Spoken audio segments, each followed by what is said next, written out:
What is this the problem? Like why is the problem? And what is the solution?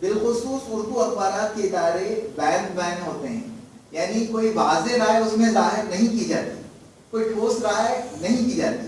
ایسا کہا جاتا ہے کہ ایسا بھی ہو سکتا ہے، ایسا بھی ہو سکتا ہے، ایسا بھی ہونی چاہیے، ایسا بھی ہونا چاہیے. میں سمجھتا ہوں کہ ایسا نہیں ہونا چاہیے، بلکہ ٹھوس رائے دینی چاہیے تاکہ آپ کے قارئین کی رہنمائی ہو سکے. اور عام طور پر ہمارے پاس ایک روایت رہی ہے کہ ہندو کے اداریے کو کاپی کرنے کی روایت رہی ہے، جو بالکل غلط بات ہے. ہندو کے اپنے ناظرین یا قارئین ہیں، اس کے اپنے پسندیدہ موضوعات ہیں، اس کی اپنی رائے ہے، لیکن ہمارے پاس اس سے نقل کرنے کا رجحان رہا ہے یا کم سے کم اسے تحریک حاصل کی جاتی ہے. لیکن اداریہ تو انڈیپینڈنٹ ہونا چاہیے کہ آپ کیا چاہتے ہیں، آپ کا قاری کیا چاہتا ہے. آپ کے موضوعات الگ ہیں، ان کے موضوعات الگ ہیں. اور یعنی فلیش کے معاملے میں بھی میں دیکھا، ہمارے بڑے بڑے صحافی گزرے ہیں مشہور، یعنی جب فیصلہ کرنے کا وقت آتا ہے کہ کون سی خبر سب سے نمایاں کی جائے، تو کئی لوگ ایسے ہیں میں نے دیکھا ہے کہ وہ لوگ ہندو کو اپنا قبلہ بناتے ہیں. ہندو جو چاہتا ہے فوری، یعنی ابتدائی دور میں ہوتا تھا کبھی ہم اپنے عہدیدار بالا سے پوچھتے تھے کہ سب کیا خبر اہم ہے اور کیا دی جائے، وہ فوری جو ہے ہندو کی ویب سائٹ کھولتے تھے ایسا، اور اس میں جو ہے وہ کہہ دیتے تھے کہ یہ اہم ہے. ان کی اپنی کوئی رائے نہیں، یہ نہیں ہونا چاہیے. ہندو کے قارئین الگ ہیں، اس کے قارئین کے مسائل الگ ہیں، اس کے قارئین کی دلچسپیاں الگ ہیں. آپ کے قارئین الگ ہیں، آپ کے مسائل الگ ہیں، آپ کے قارئین کی دلچسپیاں الگ ہیں. ہندو میں عام طور پر جو ہے ٹیمل ایشوز، سری لنکا، LTT وہ بہت اہمیت سے دی جاتی ہیں. ہم اگر LTT کی خبریں دیتے ہیں، ٹیمل ایشوز، سری لنکا وغیرہ دے دیں تو ہمارا اخبار بند ہو جائے گا آہستہ آہستہ. یہ رجحان غلط، آپ کی اپنی سوچ ہوگی. سب سے پہلے آپ کو اپنے ٹارگٹ آڈینس کو پہچاننا چاہیے، جیسا کہ میں نے پہلے عرض کیا کہ یعنی سماج کا جو آپ کی ٹارگٹ آڈینس ہے ان کی نبض کو آپ کو پہچاننا چاہیے، تب کبھی آپ جو ہے صحیح خبروں کا انتخاب کر سکتے ہیں.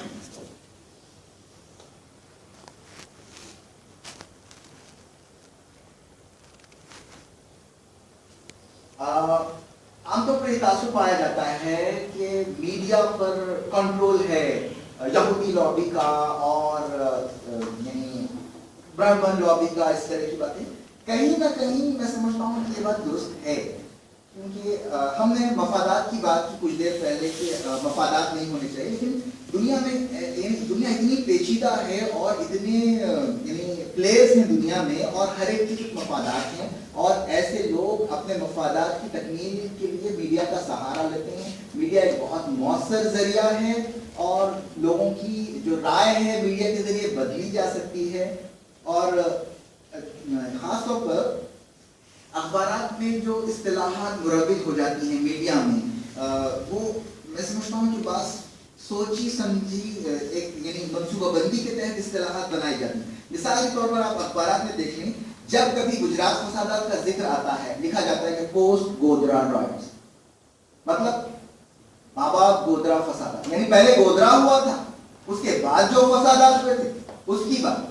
یہ ایک سوچی سمجھی اصطلاح مجھے نظر آتی ہے، اور اسی سے ایسی اصطلاحات سے ذہن سازی ہوتی ہے. اور یعنی آپ کو یاد ہوگا، آپ تو یعنی نوجوان ہیں لیکن میرے دوسرے ساتھیوں کو اور راستے بھائی وغیرہ کو یاد ہوگا کہ ووادت استھل، جب 90s سے پہلے اور 90s ارلی 90s میں بابری مسجد وغیرہ کا ذکر آتا تھا، ووادت استھل ایسا یعنی مسلسل بیان کیا گیا نیوز ایجنسیوں کے ذریعے، دوردرشن پر، ریڈیو میں، کہ بس یہ متنازع یعنی سوچ بنانے کے لیے، میدان تیار کرنے کے لیے متنازع ڈھانچہ یعنی ڈسپیوٹڈ اسٹرکچر، ایسی تو باتیں جو ہے گھڑی جاتی ہے اصطلاحات. اور کافی اور ہمارے پاس مینوان چھام دیا، ہمارے پاس یعنی بس کلریکل لوگ بیٹھے ہوئے ہیں، جس طرح آیا اسی طرح دے دیتے ہیں.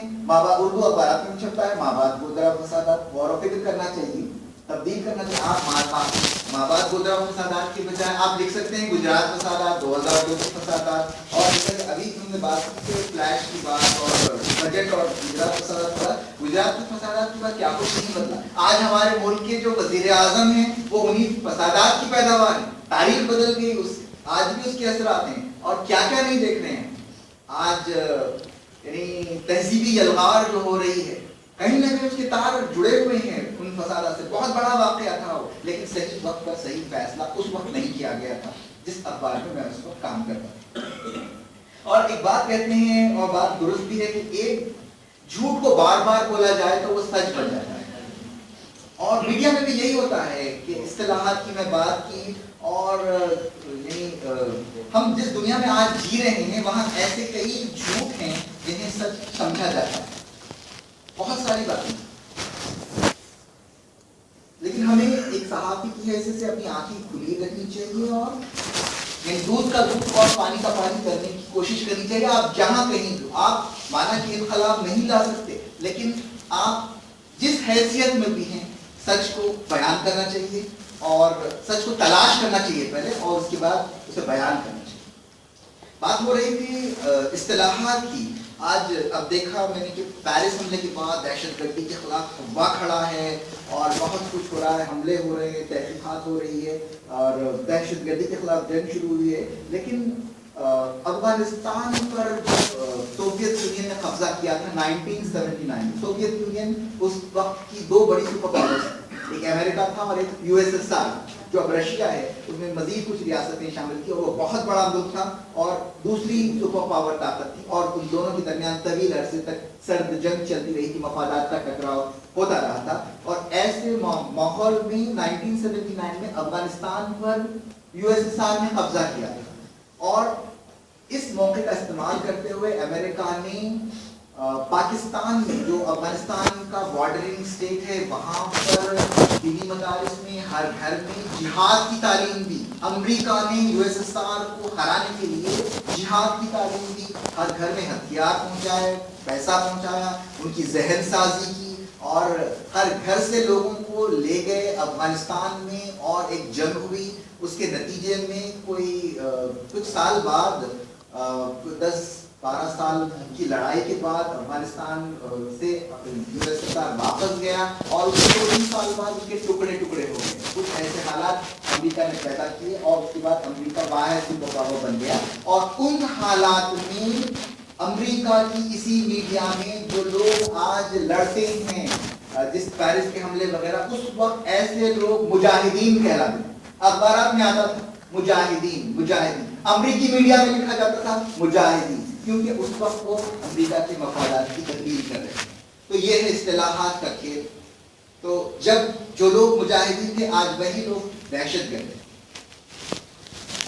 اسلامک ٹیررزم بہت تذکرہ ہو رہا ہے, جہادی ٹیررزم. جب ایسی اصطلاحات آتی ہیں تو کیونکہ ہم بھی جذباتی لوگ ہیں, اور تو ہم بہت شور مچاتے ہیں کہ اس کا تذکرہ نہیں کرنا چاہیے, واقعی نہیں ہونا چاہیے. دہشت گرد ہوتا ہے جو بے قصور لوگوں کو اندھا دھند فائرنگ کرتے ہوئے, دھماکے کرتے ہوئے ہلاک کرتا ہے. وہ برا آدمی ہے, اچھا آدمی نہیں ہو سکتا, چاہے اس کا مفاد کچھ بھی ہو. اور یعنی دہشت گردی سے بالکل دہشت گردی کو مذہب سے نہیں جوڑنا چاہیے. ہم مانتے ہیں, میں مانتا ہوں, اور غالباً آپ بھی اتفاق کریں گے. لیکن یہی اردو والے, میں اور آپ جب اردو اخبارات میں کام کرتے ہیں, ہم کو پسند نہیں تو اسلامک ٹیررزم لکھیں, لیکن جب بھی ہمیں موقع ملتا ہے ہم جو ہے ہندو دہشت گرد لکھنے کا کوئی موقع ہاتھ نہیں جانا. یہ ڈبل اسٹینڈرڈ ہے. اگر جو چیز ہم اپنے لیے پسند کرتے ہیں وہ دوسرے کے لیے بھی پسند کرنا چاہیے. رول سب کے لیے ہونا چاہیے, اور یعنی مفاد پرستی نہیں ہونا چاہیے, اور فیئر ہونا چاہیے. ہم کو غصہ آ جاتا ہے جب ہمیں کوئی مسلم ٹیررزم لکھتا ہے, اسلامک ٹیررزم لکھتا ہے, لیکن جب واقعہ ہوتا ہے مالیگاؤں دھماکوں کا, سمجھوتا ایکسپریس دھماکوں کا, تو ہم ہندو ٹیررزم لکھتے ہیں. یا تو آپ دونوں کو لکھیں یا دونوں کو نہ لکھیں.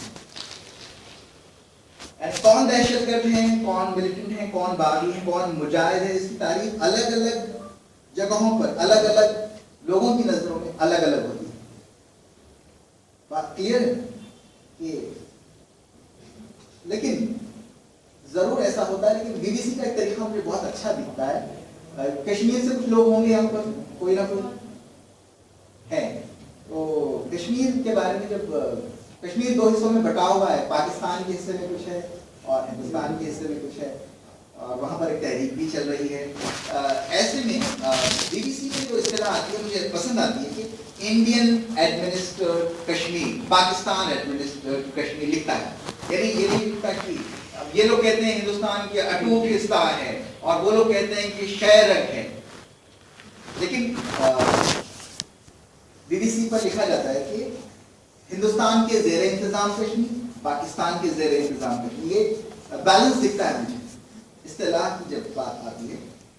ایڈیٹرز سب کی توقعات کا مرکز ہوتے ہیں، رپورٹرز کی، مالک کی، قاری کی یعنی پڑھنے والے کی، اور خود اس کی بھی ترجیحات ہوتی ہے۔ ایڈیٹر کی بھی اپنی ترجیح، میری بھی پسند ہے اور ایڈیٹر کی کچھ پسند ہے، قاری کی کچھ پسند ہے، رپورٹر کچھ چاہتا ہے، اور ہم کو بیلنس کرنا ہے ان سب کی خواہشات کا توازن۔ گھر میں ماں ہوتی ہے، ماں تو وہ جو ہے سب کے لے کر چلنے کی کوشش کرتی ہے۔ عام طور پر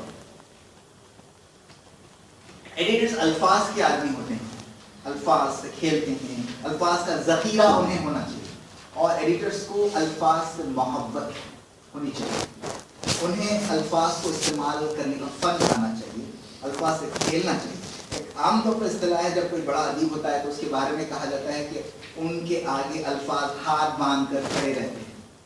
وہ بات ایڈیٹرز کے لیے صادق آنی چاہیے، اور یہ الفاظ کا ذخیرہ الفاظ ہونا چاہیے تاکہ وہ اپنے مفہوم کو اچھے سے انداز میں بیان کر سکیں۔ عام طور پر ہمارے حیدرآباد کے MIM کے جو مرحوم صدر صلاح الدین ان کا ایک جملہ بہت مشہور ہے کہ سیاست ہمارے گھر کی لونڈی ہے۔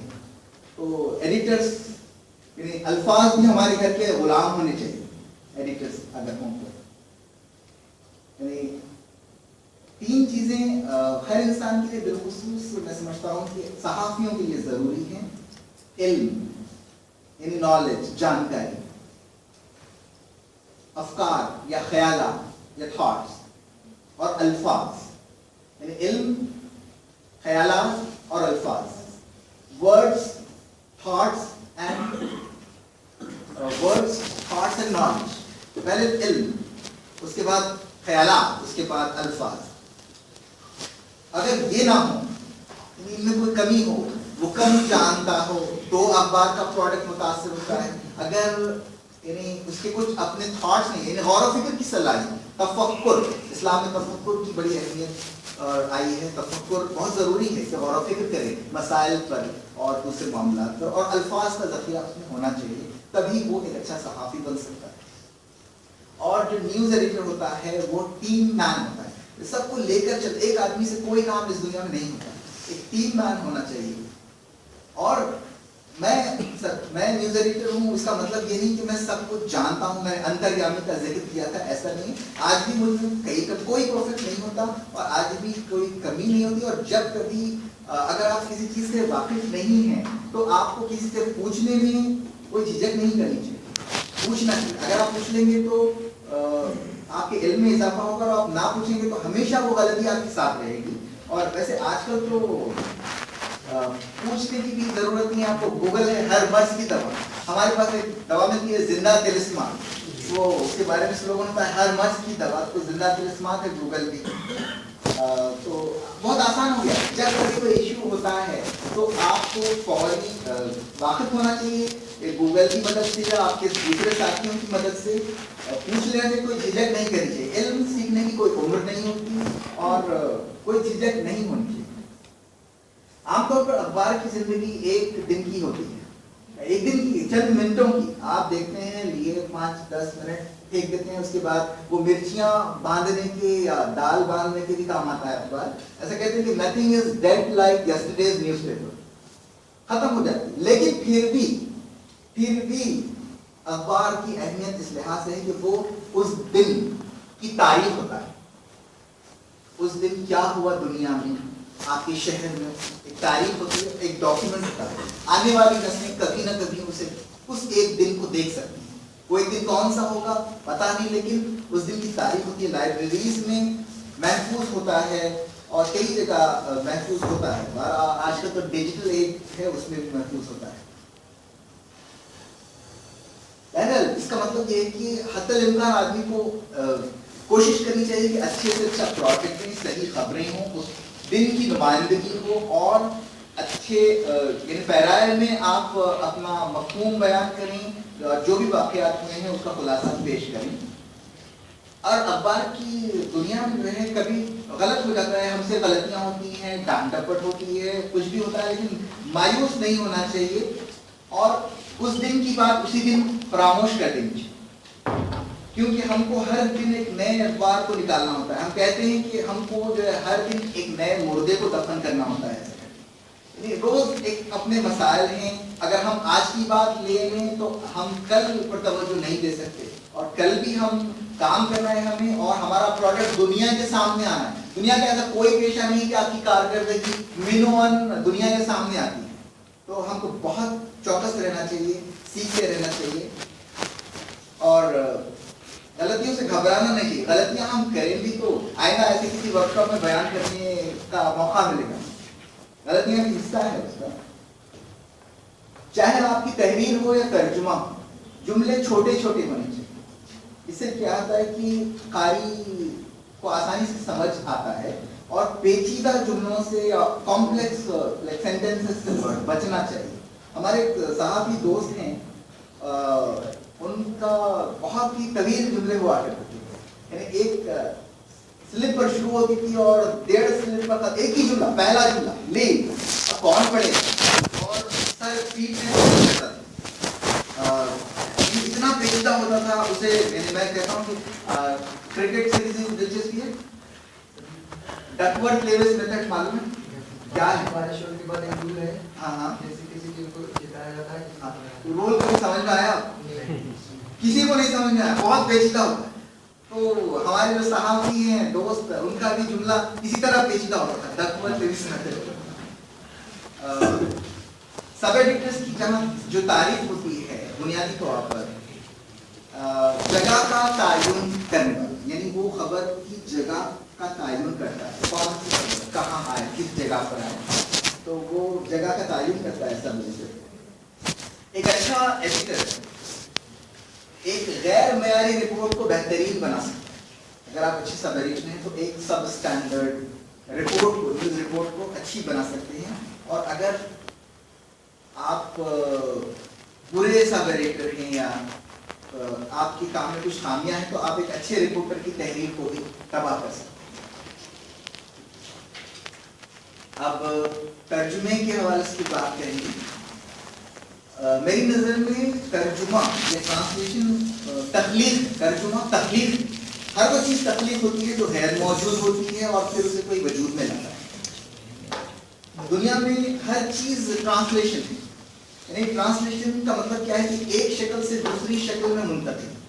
اب میں کچھ سوچ رہا ہوں اور آپ کے سامنے کچھ کہنے والا ہوں, میں ٹرانسلیٹ کر رہا ہوں, اور آئنسٹائن کچھ سوچا اور کچھ ایجاد کیا, وہ بھی ٹرانسلیٹ کیا, ہے نا.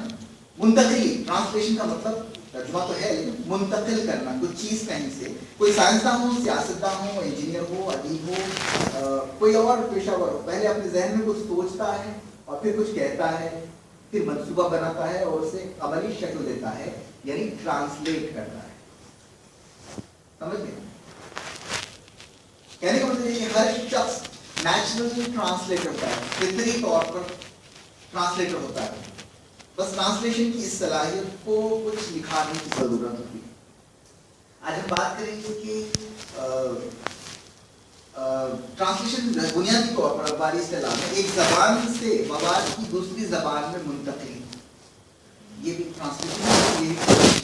اس میں ہماری خصوصی توجہ ہوتی ہے کہ جو ہے کون سی زبان میں. آج عام طور پر اردو اخبارات میں ٹرانسلیشن کس سے کس میں ہوتا ہے؟ انگلش سے اردو میں ہوتا ہے, یعنی یہاں پر انگلش سورس لینگویج ہے اور جو اردو ہے وہ ٹارگٹ لینگویج ہے.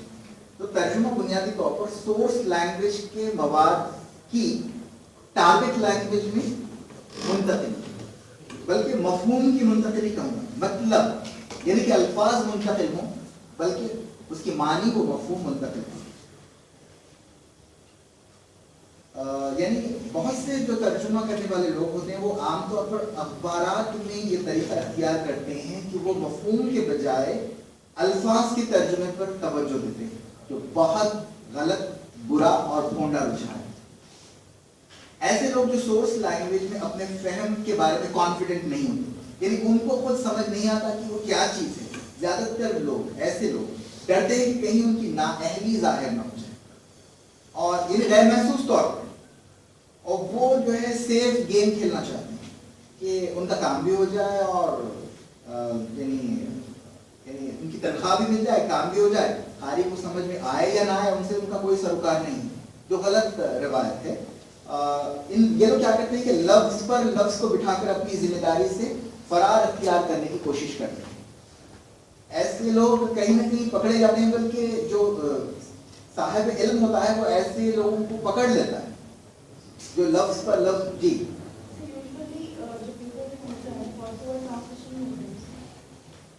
ٹرانسلیشن میں اگر ایسا ہو, میں آگے ہم بات کریں گے کہ اگر ایسا ہوتا ہے تو غلط ہوتا ہے. اصل میں مفہوم کا ترجمہ ہونا چاہیے, یعنی کیا بات کہی گئی ہے وہ بات آپ کو آپ کی ٹارگٹ لینگویج میں کہنا ہے, لفظ پر لفظ نہیں بٹھانا. اسے عام طور پر کہتے ہیں لفظی ترجمے کو کچھ کہتے ہیں, کوئی بتا سکتا ہے؟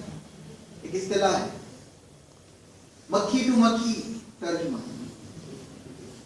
سنا ہے آپ نے؟ مکھی ٹو مکھی ترجمہ. اس کی ایک کوئی داستان ہے, سنا میں نے کہ ایک دفتر میں ایک فائل تھی اور اس پر جو ہے کچھ عرصے کے بعد اس پر ایک مکھی مر گئی تھی اور اس کا ہاں تو ایک صاحب کو یعنی اسی کی کاپی کچھ کرنے کی کے لیے کہا گیا تھا, تو انہوں نے ایک اور مکھی ماری اور اسے وہاں بٹھا کر بالکل وہ بہت تیار کر دیا. اس لیے کہتے ہیں مکھی ٹو مکھی ترجمہ. ہمارے ایک صاحب تھے, میں کچھ مثالیں دوں گا غلط اور بھونڈے ترجمے کی اور کم علم لوگوں کی. ایک صاحب تھے لفظی ترجمے کے ماہر کرتے تھے, تو انہوں نے عام طور پر خبریں انگلش کا مزاج ہوتا ہے کہ کوئی سینٹینس ہوتا ہے اور لاسٹ میں ہوتا ہے کہ ہی سیڈ, لاسٹ میں لکھا ہوتا ہے ہی سیڈ. تو ہمارے جو صاحب تھے جو مکھی ٹو مکھی ترجمے کے ماہر تھے, وہ جملہ لکھتے تھے اور اس کے بعد آخر میں لکھتے تھے کہ وہ کہا, ہی سیڈ کا ترجمہ وہ کرتے تھے کہ وہ کہا. اسی طرح لکھا ہوتا تھا کہ لاسٹ میں پولیس سیڈ, تو انہوں نے کہا پولیس کہا. تو ہم ان سے کہتے تھے کہ بھائی یہ میں آپ کو نام تو نہیں لوں گا کہ یہ مناسب نہیں ہے کہ ہم کو مفہوم دینا چاہیے اور یہ طریقہ اردو زبان میں نہیں ہے. کیسے بولتے ہم کہتے کہ اچھا کیسا کروں, وہ ہم کہتے کہ ایسا کہنا چاہیے کہ انہوں نے کہا کہ, یا پولیس نے کہا کہ, پولیس نے بتایا. وہ کہتے تھے نے کہاں پر ہے وہاں پر. معاف کیجیے گا, ایک معذرت چاہوں گا. مثال میرے ذہن میں بھی آ رہی ہے ترجمے کے حوالے سے. میرے ہاتھ ایک ترجمے کا جو ہے وہ لگا جہاں اردو میں لکھا ہوا تھا کہ وہ مجھ سے جلتے ہیں, انگریزی میں اس نے لکھا کہ دے برن فرام می. یہی حال ہوتا ہے اگر الفاظ کا ترجمہ کریں, لفظی ترجمہ کریں تو یہی حال ہوتا ہے. آگے ہم اس کی اور بھی مثالیں بیان کریں گے. ایک اور تھا, ایک کرکٹ کی خبر تھی. آپ ہمارے پاس ایک سچن تندولکر بھی ہیں, تو انہوں نے ایک کرکٹ میچ تھا, اس کی خبر تھی. ایک بیٹسمین نے دھواندار بلے بازی کی, غالباً سچن تندولکر نے شعیب اختر کی دھلائی کر بہت زیادہ. تو ایک جملہ اس طرح کا تھا کہ Sachin Tendulkar slaughtered Pakistani bowler, something ایسا کچھ تھا. تو ایک صاحب نے کہا سچن تندولکر نے پاکستانی بولر کو ذبح کر دیا. تو یہ طریقہ بہت ہی خیانت, نیوکلیئر بام ہے. لفظی ترجمے کی کوئی چیز, لفظی ترجمہ جیسی کوئی چیز ہونی ہی نہیں چاہیے, بلکہ مفہوم ہونا چاہیے. ابھی حال ہی میں ایک واقعہ مجھے یاد آ رہا ہے, زیادہ عرصہ نہیں ہوا ہے, کوئی 1.5 مہینہ ہوا ہوگا. ایک کیس ہوا تھا ساؤتھ افریقہ میں. آپ لوگوں کو واقع آسکر پسٹوریس کا نام آپ نے سنا ہے؟ کون ہے؟ سر وہ مرڈر کر دیے تھے اپنے گرل فرینڈ کا. ہاں کیس چلا تھا ان کے اوپر. Very good very good.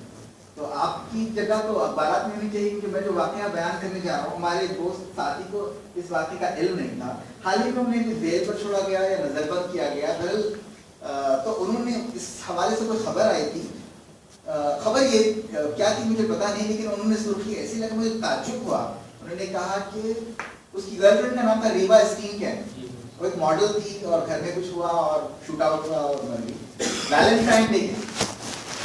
تو بہرحال خبر میں انہوں نے لکھا کہ قتل کا انتقام لینے مقتولہ کا عہد. یہ سرخی تعجب ہوا, اور وہ لوگ ایک تو زبان سے واقف نہیں, پس منظر سے واقف نہیں ہے, اور خبر میں انہوں نے لکھا کہ آسکر ایوارڈ یافتہ کھلاڑی, اس کا نام ہے Oscar, Oscar Pistorius, Oscar award.